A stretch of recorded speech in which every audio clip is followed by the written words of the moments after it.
Football বিশ্বকাপ জেতা প্রতিটি শক্তিশালী দলের জন্য স্বপ্ন, কিন্তু বিশ্বমঞ্চে নাম লেখানো অনেক দেশের কাছে আজন্ম লালিত এক সাধনা।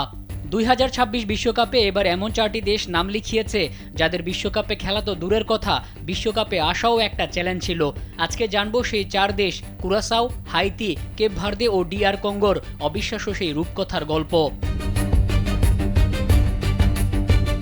ক্যারিবিয়ান সাগরের নীল জলের মধ্যে ভাসমান দ্বীপরাষ্ট্র কুরাসাও। রঙিন ঘরবাড়ি আর পর্যটনের আড়ালে এর বাস্তবতা হলো কুরাসাও কোনো স্বাধীন দেশ নয়, নেদারল্যান্ডসের অংশ। মাত্র 1.5 লাখ জনসংখ্যার এই দ্বীপে ফুটবল ট্যালেন্ট খুঁজে পাওয়া ছিল খড়ের গাদায় সূচ খোঁজার মতো।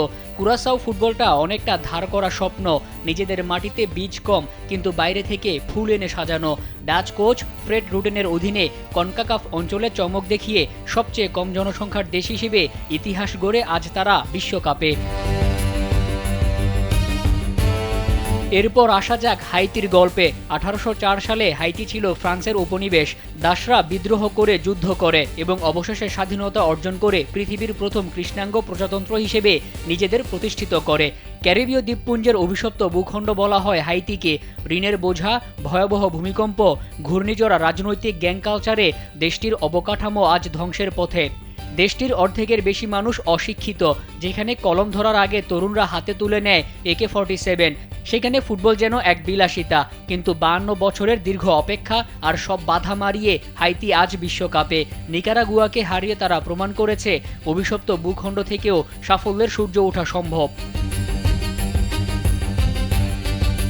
মধ্য আফ্রিকার দেশ ডিআর কঙ্গোর গল্পটা আরও ট্র্যাজিক। সোনা, হীরা আর কোবাল্টের মতো খনিজ সম্পদে ভরপুর বিশ্বের অন্যতম ধনী একটা দেশ, কিন্তু মানুষগুলো বিশ্বের দরিদ্রতম। দীর্ঘস্থায়ী গৃহযুদ্ধ আর রাজনৈতিক দুর্নীতির কারণে অর্থনীতি বিপর্যস্ত।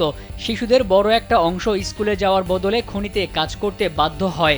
দুর্নীতি এখানে প্রাতিষ্ঠানিক রূপ পেয়েছে। শিক্ষা ব্যবস্থা খাতা কলমে থাকলেও অধিকাংশ এলাকায় স্কুলগুলো এখনও শরণার্থীদের আশ্রয়স্থল। কঙ্গো 1974 সালে শেষবার বিশ্বকাপ খেলেছিল। যে দেশে প্রতিদিন বাঁচাটাই যুদ্ধ, সেখানে কি ফুটবল আদৌ প্রাধান্য পায়? দীর্ঘ 52 বছর পর তারা আবার বিশ্বমঞ্চে। পর্তুগালের মতো দলের বিপক্ষে লড়াই করার প্রস্তুতি নিচ্ছে তারা। আফ্রিকান কোয়ালিফায়ারে তাদের রক্ষণাত্মক এবং কৌশলী ফুটবল তাদের এই স্বপ্ন পূরণ করেছে। সবশেষে জানবো পৃথিবীর অন্যতম সৌন্দর্যের দেশ কেপ ভার্দের গল্প। আটলান্টিক মহাসাগরের 10টি আগ্নেয়গিরি দ্বীপ নিয়ে গঠিত এই দেশ আফ্রিকার পশ্চিম উপকূলে অবস্থিত। প্রাকৃতিক সম্পদ প্রায় নেই, চাষযোগ্য জমি খুবই কম। তীব্র খরা আর পানির অভাব যেন এখানে নিত্যদিনের সঙ্গী। কেপ ভার্দের সবচেয়ে বড় শক্তি হচ্ছে মানুষ, বিশেষ করে যারা ইউরোপে বসবাস করেন।